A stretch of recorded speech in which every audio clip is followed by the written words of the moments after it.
pessoal, hoje eu vou dar uma aula sobre a ação do vento nas edificações.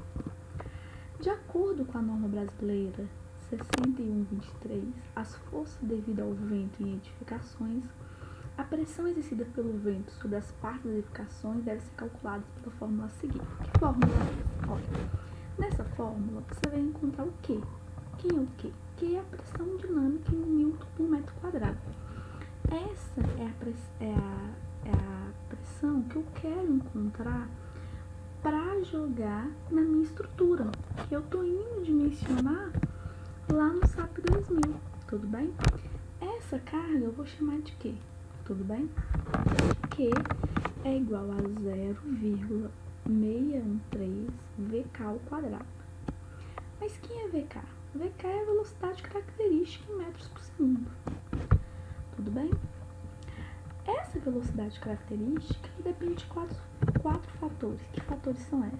Primeiro, o V0, S1, S2 e S3.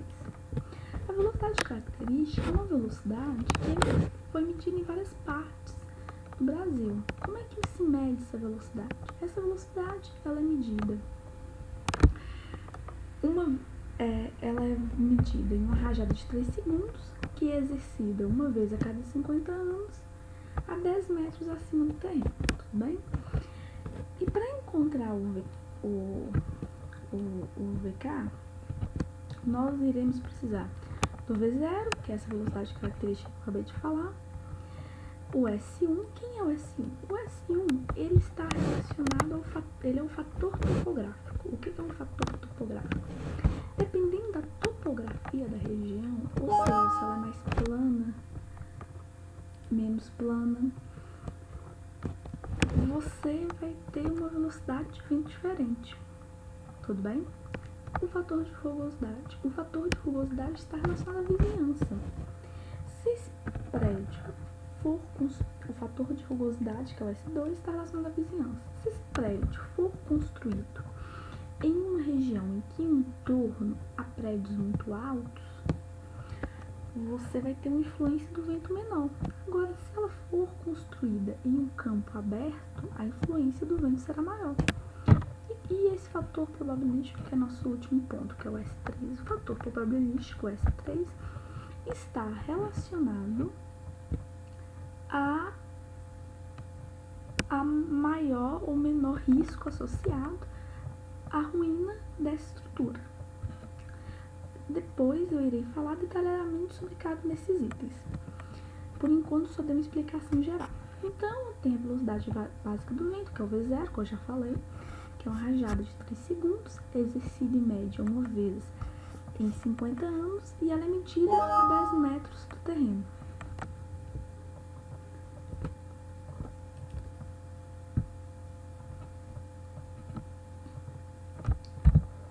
Ok? Esse gráfico, esse mapa que nós estamos vendo é um mapa de isopletas. O que são isopletas? Isopletas são essas linhas que estão aqui, espero que vocês estejam conseguindo ver, que elas estão mostrando. Nessa linha você tem todos esses pontos. Essa linha é a mesma velocidade, por exemplo, nesse caso aqui, nessa linha que eu estou mostrando com o mouse, é 30 metros por segundo. Nessa outra linha que eu estou mostrando aqui com o mouse, a velocidade é 35 metros por segundo. Nessa outra seria 30, ok? Além disso, nós temos esses pontos, vocês estão conseguindo ver aqui com o mouse. 36, 34, 22, 38, 25, 10. O que são esses pontos? São pontos em que você fez uma medição e essa medição ela tem uma velocidade distinta do entorno. Então, esses pontos que você tem a medição foram colocados aí no mapa, porque assim, quando você for interpolar os valores, essa interpolação ficará mais precisa, ok? Tudo bem. Toda essa parte aqui que está rachurada, que eu estou balançando o mouse, por que ela está rachurada? Ela está rachurada porque ela está indicando a região do Brasil em que tem as menores velocidades de vento. Toda essa região rachurada, a velocidade é 30 metros por segundo, ou seja, a menor velocidade de todas. Onde que a gente tem a maior velocidade de vento no Brasil? No sul. Aqui no sul, você percebe que a velocidade é 50 metros por segundo, que é bem superior à velocidade que nós temos aqui na nossa região. Teoflotone, que está mais ou menos aqui no mapa de Minas Gerais, a velocidade do vento do Teoflotone é 30 metros por segundo, que é o que nós iremos adotar no nosso cálculo, tudo bem? Agora nós vamos ver a determinação do fator topográfico. Que fator topográfico é esse? O fator topográfico, ele está relacionado ao tipo de relevo. Nós temos o terreno plano ou fracamente inclinado, vales profundos protegidos de vento em qualquer direção, e o S1 variável. O que é esse S1 variável? Vamos pensar em Teoflotone. Teoflotone é um terreno plano fracamente acidentado? Não. Teoflotone é um vale profundo protegido de ventos em qualquer direção? Não. Provavelmente não. Então, se você está querendo medir a velocidade aqui em Teoflotone, provavelmente vai ser o variável. Por quê? Taludes e morros. Porque nós estamos numa região montanhosa. Agora é isso que eu vou mostrar aqui para vocês. Aqui nós estamos na norma. Aqui na norma você tem o fator topográfico S1. Esse fator topográfico é o que leva em consideração a variação do terreno no entorno da edificação. Os terrenos fracamente acidentados, como eu já disse, vale 1. Caso a edificação se localize no topo do talude ou morros, conforme o ponto B da figura, que eu vou mostrar para vocês daqui a pouco, o fator topográfico será em função da altura, Z. Que altura é essa? Essa altura que é medida a partir da superfície do terreno no ponto considerado. E você tem a diferença de nível D, que eu vou mostrar daqui a pouco na imagem, até o topo do talude ou morro. Além disso, no nosso cálculo, nós vamos levar em consideração a inclinação do talude ou encosta do morro. Tudo bem? Então, vamos ver como vai funcionar isso. Aqui nós temos nosso desenho ilustrativo. Aqui você tem uma região plana, morro, região plana. Aqui você tem região plana, morro, morro novamente, região plana. Olha, aqui fica claro para vocês o que é cada coisa. D, o que é D? D é a altura desse ponto até esse ponto. Ok? O que é Z? Z é a altura daqui até aqui, ou seja, é a altura da superfície até o topo da sua edificação. E essa inclinação? Que inclinação é essa?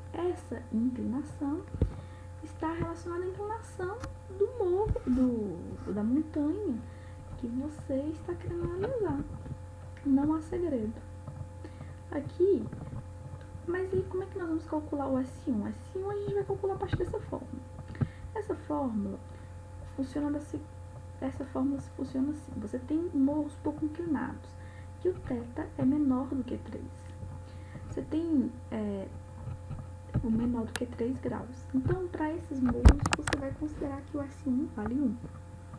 Você também tem situações em que o θ está entre 6 e 17. Nessas situações, você vai utilizar a seguinte fórmula: S1 igual a 1 mais 2,5 menos Z sobre D. Tem morros extremamente inclinados, em que o θ é maior do que 45 graus. Nessa situação, você vai utilizar essa fórmula aqui. Então, o cálculo do S1 está condicionado a esses fatores que eu acabei de falar. Agora, vamos continuar a nossa aula vendo o S2. O S2, para você calcular o S2, você tem uma fórmula que eu não vou mostrar para vocês. Por que eu não irei mostrar essa fórmula? Porque tem uma tabela que já dá esses valores, basta interpolar, e é muito mais fácil do que a fórmula. Olha, para você trabalhar com S2, você tem as categorias. As categorias são as seguintes: categoria 1, 2, 3, 4, 5. Olha, a categoria 1, vou ler para vocês: as superfícies lisas de grandes dimensões, com mais de 5 km de extensão, e ela é medida na direção e sentido do vento incidente. Categoria 2, terrenos abertos em nível, aproximadamente em nível, com poucos obstáculos isolados, tais como árvores e edificações baixas. Os obstáculos têm altura média de 1 metro. Categoria 3, terrenos planos ou ondulados, com obstáculos tais como sedes e muros, poucos quebra-ventos. Obstáculos com altura média de 3 metros. Categoria 4, terrenos cobertos por obstáculos numerosos e poucos passados, em zona florestal, industrial e urbanizada, altura média dos obstáculos a 10 metros. Categoria 5, terrenos cobertos, com obstáculos de até 25 metros ou mais. Olha, agora bora interpretar. Pensa numa superfície lisa de grande dimensão. O que você pensa? Mar aberto.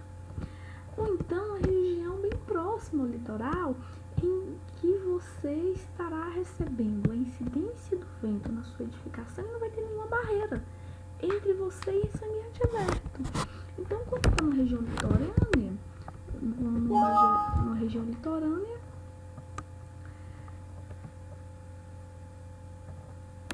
numa região litorânea, você vai utilizar essa categoria. Desculpa pela mensagem que está aparecendo toda hora no computador. Além disso, você, em terrenos abertos, em que o obstáculo tem uma altura média de 1 metro, você vai utilizar a categoria 2. Você tem a categoria 3, que é obstáculos com altura média de 3 metros. O que seria isso? A categoria 2 seria mais para campos. Em um campo, você tem obstáculos baixos. A categoria 3, que seria uma altura média de 3 metros, os obstáculos, vamos pensar onde você tem edificações de até 3 metros. Em edificação basicamente residencial, com casas que só tem um pavimento. Agora, se você está numa região também residencial, mas que os prédios começam a ter um pouco mais de pavimentos, 3 pavimentos, 4 pavimentos, você pode utilizar a categoria 4. Agora, você está no centro de uma grande cidade, onde os obstáculos vão ter uma altura média maior. Então, nesse caso, você vai poder trabalhar com a categoria 5. Agora, nós temos as classes. As classes estão relacionadas à dimensão da sua edificação. Toda edificação na qual a maior dimensão horizontal for inferior a 20 metros é a categoria A. No projetinho que vocês estão fazendo, provavelmente a sua categoria vai ser classe A, porque a edificação que vocês estão calculando, ela é uma edificação pequena. Classe B, máxima dimensão entre 20 e 25 metros. Classe C, que é C de 5 metros. Então, vamos analisar aqui. Qual que é a altura da edificação de vocês? Menor que 5 metros. Categoria. Olha, vamos pensar que nós vamos construir o edifício em uma região mediamente urbanizada. Uma urbanizada em que os prédios eles têm altura mais ou menos de 10 metros. Então, classe 4. Categoria qual? Categoria A. Então, qual o valor que a gente vai utilizar? 0,69. Então, 0,69 é o valor que vocês vão utilizar no trabalho de vocês. Determinação do fator estatístico S3. Determinação do fator S3 é um fator probabilístico. Esse fator probabilístico tem a ver com a utilização da edificação. Com a utilização, com o grau de segurança que aquele tipo de uso vai requerer. Vamos pensar. Hospitais, quartéis de bombeiros, forças de segurança, o fator tem que ser pelo menos 1,10. Tem que ser 1,10, porque é um lugar que se vier a ruína, você está numa situação de calamidade. Isso, um hospital vai à ruína, você gera um transtorno muito grande. Categoria 2, edificações e residências, S31. Edificações e instalações industriais com baixo fator de ocupação, 0,95 no nosso caso. Vedação, telhas e tal, 0,88. Edificações temporárias, que seriam, por exemplo, um galpão de obra, 0,83. Então, para cada tipo de situação, você vai ter um fator estilístico diferente. Então, agora nós vamos ver um exemplo numérico, que é um exemplo numérico que tem nesse site, que é o EBANA aqui, mas é só para vocês verem mais ou menos como é que vocês vão adotar. Tem um galpão industrial de 20 por 50 metros, 14 metros de altura, em terreno plano, baixa vegetação no município de Belo Horizonte. Nesse caso, em Belo Horizonte, o V0 vale 32 metros por segundo. Eles foram naquele mapa lá e acharam que essa é a velocidade de Belo Horizonte. O fator topográfico S1 vale 1,0. Vale 1. Por que vale 1? Porque ele considerou que esse é um terreno plano. No caso de Toflotone, não tem como a gente considerar isso.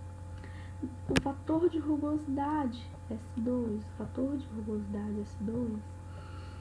Como eu falei, você tem que ver a categoria e a classe. Nesse exemplo numérico, ele considerou categoria 3, classe B. E aí o S2 dele deu 0,96, olhando nessa tabela aqui. Ok?